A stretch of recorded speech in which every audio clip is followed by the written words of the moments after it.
Мен Балғабай байғаным Шығыс Қазақстан облысы Зайсан ауданы Көкідай орта мектебінің 6 сынып оқушысымын. Абай атамыздың 75 жылдық мерейтойына орай «Өлсем орным қара жер сіз болмай ма» атты өлеңін орындап беремін.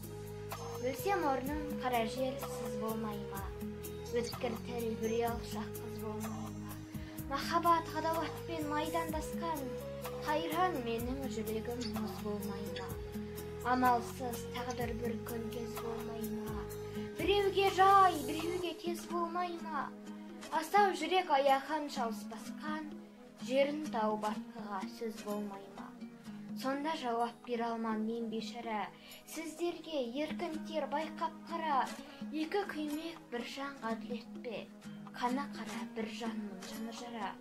Жүрегімнің түбіне терең бойла, мен бір жұмбақ адаммын оны дойла, соқтықпалы соқпақсыз жерде өстім, мұңмен жалғыз алыстым күнә қойма. Жасымда албырт өстім ойдан жырақ, ашуға айлаға да жақтым шырақ, ерте ояндым, ойландым, жете алмадым. Етек басты көп көрдім елден бірақ. Ішім толған омен ор сүртімдірдей, мен келмеске кетермін түгендірмей.